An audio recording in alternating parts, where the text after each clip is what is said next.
দা আমাদের সঙ্গে রয়েছেন এই মুহূর্তে অধ্যাপক সুকান্ত দা। এখান থেকে জিজ্ঞাসা করব, কারণ অত্যন্ত সাধারণ একজন মানুষ হিসেবে যেমন এখানে আপনি রয়েছেন, আমি রয়েছি এবং অন্যান্য অতিথিরাও রয়েছেন, টাকায় যে দুর্নীতিটা হয়েছে সেই দুর্নীতির পর্দা ধীরে ধীরে ফাঁস হচ্ছে। তৃণমূল যদি চাইতো তাহলে কি তারা সেটা সামনে আনতে পারতো না, নাকি সবটাই লুকিয়ে রাখার চেষ্টা করেছিল শুধুমাত্র ক্ষমতার অলিন্দে থাকার জন্য? দেখো, মনিদার যে কথাটা সেটাই বলি। মনিদা বললো প্যাকেজ চেয়ারম্যানের দরকার ছিল বা প্যাক কমিটির দরকার ছিল এই বিষয়ে বলার। প্যাকেজ চেয়ারম্যান আপনারা কাকে করেছিলেন? মুকুল রায়কে করেছিলেন। তখন তো শুভেন্দু অধিকারী বিরোধিতা করেছিল। এটা নিয়ম হচ্ছে, বিরোধী দলনেতা যে থাকে, হাউসের যে অপোজিশন লিডার, তাকে নিয়ম অনুযায়ী করা হয়, এটাই নিয়ম। আপনারা রাখেননি। কৃষ্ণ কল্যাণীকে রেখেছিলেন, যে কোন দিকে থাকতো সেটাই বোঝা যেত না। তাহলে প্যাকটাকে ঠিক মতো পরিচালিতই করতে দেননি আপনারা। আর আমফানের যেটা বিষয় সবচেয়ে গুরুত্বপূর্ণ, 9,226 জন উপভোক্তার ব্যাংক অ্যাকাউন্টে একাধিকবার, আমি আবার রিপিট করছি, একাধিকবার গৃহ নির্মাণের টাকা পাঠানো হয়েছে, যার পরিমাণ 18 কোটি টাকা।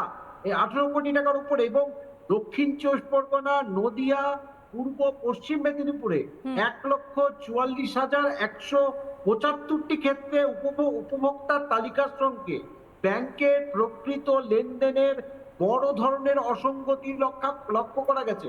আরেকটা ইন্টারেস্টিং জিনিস বলি, 2019 সালে বুলবুল ঝড়, তার উপভোক্তার তালিকা ব্যবহার করে আমফানের সেই তালিকার মধ্যে তাদেরকে ঢুকিয়ে তাদের কাছে টাকা পাঠানো হয়েছে।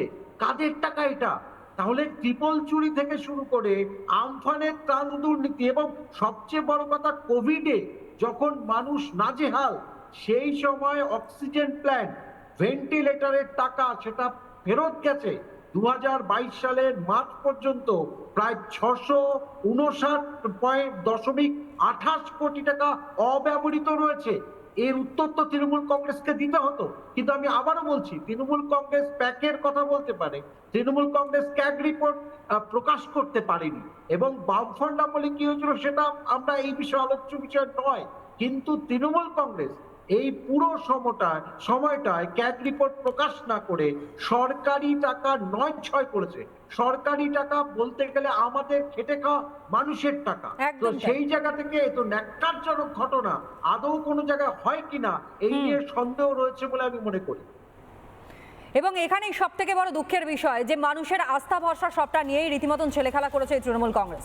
পিসি ভাইপো জোট তারা যেভাবে দুর্নীতি করেছে সেই দুর্নীতির আঁকড়া হয়ে দাঁড়িয়েছিল গোটা তৃণমূল কংগ্রেস দলটাই।